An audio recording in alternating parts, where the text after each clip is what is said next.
And tonight, we bring you a News Nightly exclusive on the relationship between the Catholic Church and Native Americans. Hundreds of years ago, Catholic missionaries traveled across North America carrying the faith and converting Native people. Correspondent Mark Irons began his career in New Mexico as a teacher and returns to the school where he taught to show us the impact of those early missionaries.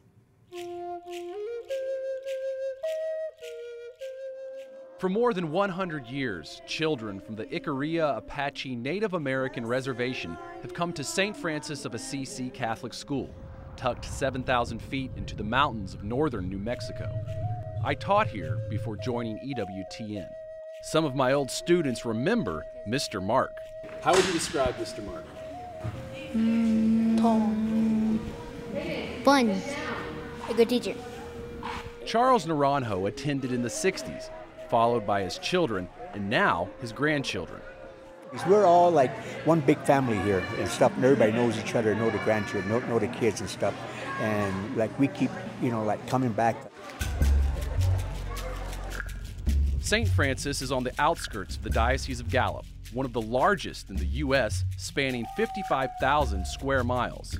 It covers ground in New Mexico and Arizona, and 62% of that land is made up of 7 distinct Native American communities. When we see the Native American peoples approach to spirituality, approach to their Catholic faith, God comes first in their life, their family comes next, and then their third. I mean, it's a beautiful way of, I think, approaching the faith. Franciscan friars introduced the Catholic faith to this part of the world, starting missions like St. Francis and my next stop, more than 200 miles south, St. Joseph Mission School.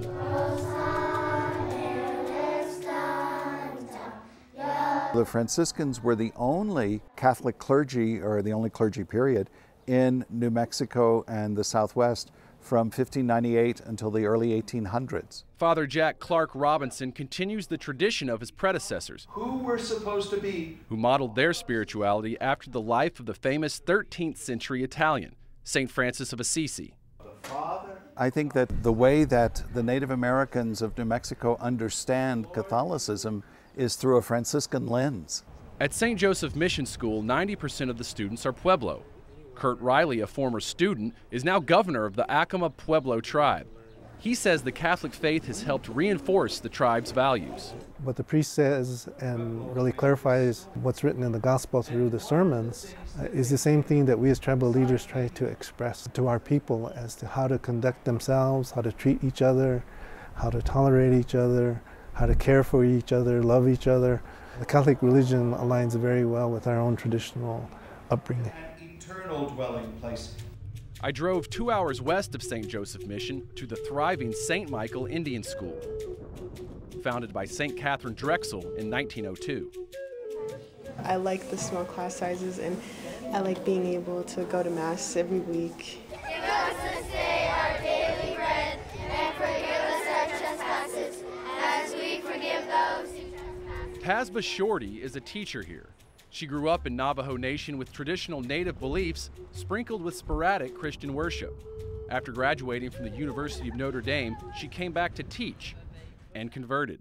I was not Catholic, and I really got to know more of the Catholic faith actually being a teacher here, going to the Masses. It's just a welcoming environment. While St. Michael is fulfilling its mission, the diocese continues to face challenges.